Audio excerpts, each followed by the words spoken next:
এই পৃথিবীতে মন বোঝার চেয়ে আপনার ভুল বোঝার মানুষের সংখ্যা বেশি। আপনি যত দায়িত্ব পালন করবেন, আপনার মাঝে যত দায়িত্ব থাকবে, তত আপনার কিন্তু দোষ বেশি হবে। এটাই স্বাভাবিক, কারণ যাদের ওপর দায়িত্ব বেশি তাদের দুর্নামও কিন্তু বেশি। এটা নিয়ে মন খারাপ করার কিছু নেই, কারণ এটাই দুনিয়ার নিয়ম, এটাই চরম বাস্তবতা। আপনার মন কি চায়, আপনি কিসে সুখী হবেন, এটা না ভেবে আপনি যাদের সাথে আছেন তারা কিভাবে সুখী হবে, তাদের মন কি চায়, এটা যদি দেখেন তাহলে আপনি সবার কাছে পারফেক্ট। আপনার নিজের মতামতকে যত গুরুত্ব দিবেন, আপনার নিজের মতামত অনুযায়ী যদি চলবেন, তাহলে দেখবেন তাদের মুখ কালো হয়ে যাবে।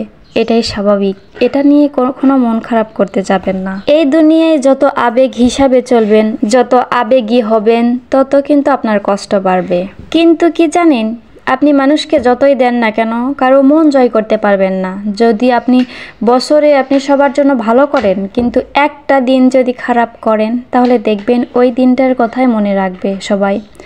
তাই যদি আপনি বুদ্ধিমান হয়ে থাকেন, আগে অন্য কী চায় এটা ভেবে নিজের কি প্রয়োজন, নিজে কিসেতে আপনি খুশি হবেন, কিসেতে আপনি ভালো থাকবেন, এটা যদি ভাবেন তাহলে সত্যি ভালো থাকতে পারবেন। যদি অন্যের জন্য ভাবা বন্ধ করে দিন, আগে নিজের সুবিধা দেখবেন। এই দুনিয়ায় বেশি আবেগী নয়, বিবেকী হয়ে চলুন। যে যেমন করে তারটা তেমন ভাবেই ফিরিয়ে দিন। হয়তোবা তার সামনে আপনি খারাপ হয়ে থাকতে পারবেন, কিন্তু আপনি নিজের কাছে নিজেই শান্তি পাবেন। কারণ কি জানেন, যখন দেখবেন আপনি তার জন্য সবটুকু দিয়ে করতেছেন, কিন্তু আপনার নিজের জন্য কিছুই করলেন না, কিন্তু তার জন্য সবটুকু দিয়েই করতেছেন, কিন্তু দিন শেষে দেখবেন সেই আপনাকে দোষী করতেছে কোনো না কোনো একটা কারণে, তখন কিন্তু আপনার বেশি খারাপ লাগবে। তখন এটা মনে হবে তার জন্য আমি সব করলাম, নিজের ভালোটা ছেড়ে দিলাম, কিন্তু তার কাছে আমি ভালো হতে পারলাম না। অতএব এরকম না ভেবে নিজের জন্য করুন। যে যার মতে যেটাই ভাবার ভাবেনি, অন্তত এটা তো কাজ করবে না মনের ভিতর যে আমি তার জন্য সব করলাম, কিন্তু তার কাছে আমি মনটা ভালো করতে পারলাম না, তার কাছে আমার মন রাখতে পারলাম না।